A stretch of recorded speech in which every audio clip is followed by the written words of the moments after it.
امام جعفر صادق علیہ السلام نے اپنے شاگرد مفضل ابن عمر کو اللہ تعالیٰ کے وجود پر دلائل دیے کہ کیا دلیل ہے کہ اس دنیا کا کوئی خدا ہے۔ تو اسی موضوع پر ہم نے بات کی تھی اپنی پچھلی اور پہلی ویڈیو میں، جس کا لنک میں ڈسکرپشن میں دے دوں گا۔ تو آج ہم اسی موضوع کو آگے ویڈیو میں بیان کریں گے کہ کیا دلیل ہے کہ اللہ کے یا خدا کے موجود ہونے پر۔ امام جعفر صادق علیہ السلام کے مفضل، اب میں تمہارے اور اہل ایمان کے سمجھانے اور ان کے ایمان میں اضافے کے لیے وجود انسانی کی خلقت اور جسم انسانی کی تخلیق و بناوٹ اور اس میں پوشیدہ اللہ تعالیٰ کی حکمت و مصلحت کو بیان کرتا ہوں۔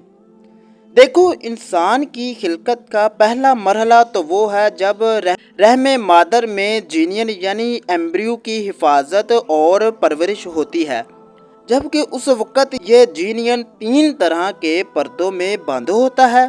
ماں کے پیٹ میں موجود بچہ نہ تو اپنی غذا کے لیے کوئی کوشش کر سکتا ہے، اور اگر کسی تکلیف میں مبتلا ہو جائے تو اس تکلیف کو دور کرنے کے لیے بھی کچھ نہیں کر سکتا، نہ کسی چیز سے فائدہ حاصل کر سکتا ہے اور نہ اپنی کسی مشکل کو دور کر سکتا ہے۔ اس وقت ماں کے جسم کا خون اس بچے کی طرف جاری ہوتا ہے اور اسے غذا فراہم کرتا ہے، بالکل اسی طرح جس طرح پانی نباتات کو غذا فراہم کرتا ہے۔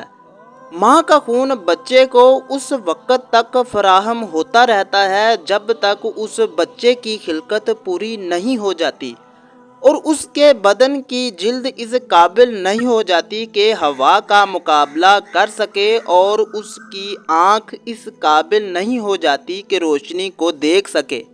مفضل، جب یہ سب کچھ ہو جاتا ہے تو بچے کی ماں کو درد شروع ہو جاتا ہے جو اسے متحرک اور بے چین کر دیتا ہے یہاں تک کہ بچہ پیدا ہو جائے، اور جب بچہ پیدا ہو جاتا ہے تو ماں کو وہ خون جو بچے کو پیدا ہونے سے پہلے غذا فراہم کر رہا تھا، پیدا ہو جانے والے بچے کے لیے شیر مادر یعنی ماں کے دودھ میں تبدیل ہو جاتا ہے۔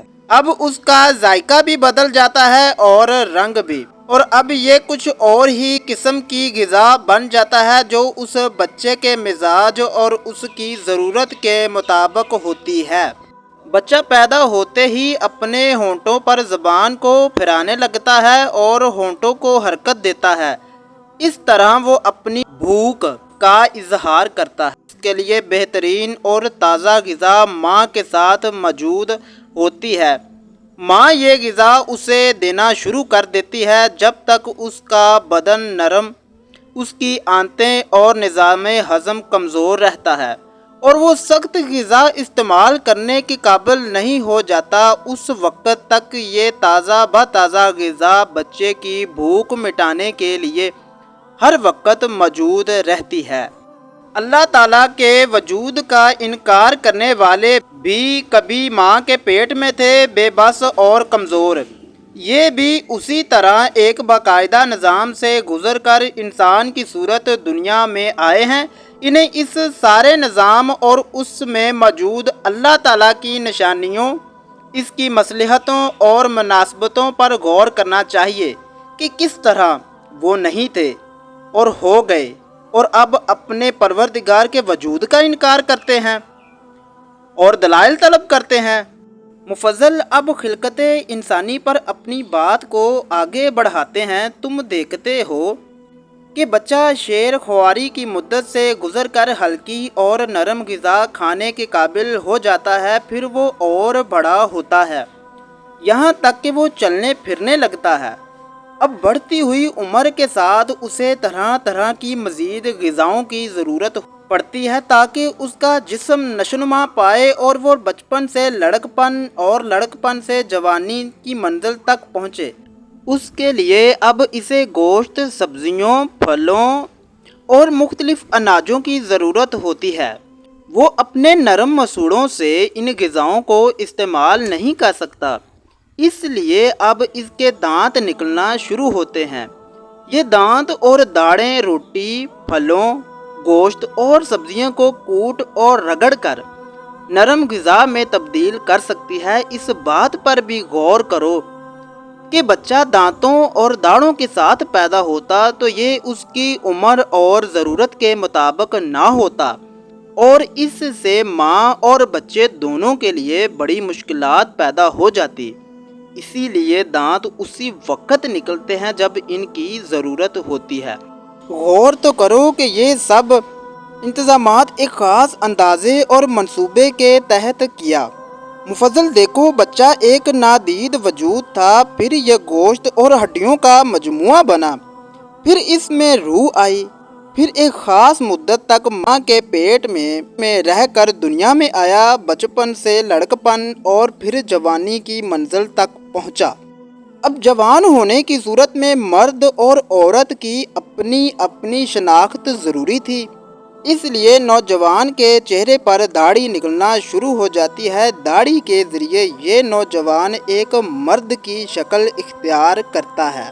لڑکی ہونے کی صورت میں اس کا چہرہ صاف شفاف رہتا ہے، اس کے چہرے پر سخت بال نہیں نکلتے تاکہ چہرے کی تازگی اور حسن برقرار رہے اور مرد کے مقابلے میں اس کی الگ سے شناخت ہو سکے۔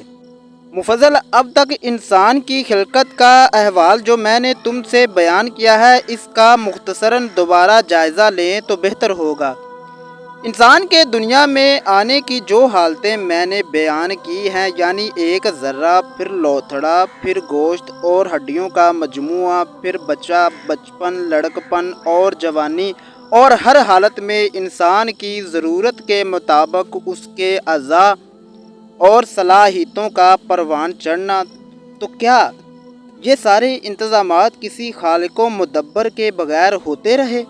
اس وقت اس کمزور اور بے بس بچے کو بہترین غذائیں ماں کے خون کے ذریعے فراہم نہ کی جاتی تو وہ بچہ اس پودے کی طرح سوکھ نہ جاتا جسے پانی نہ مل سکا، اور اگر بچے کی ماں کو مقررہ وقت پر درد بے چین نہ کرتا تو بچہ کس طرح دنیا میں آتا؟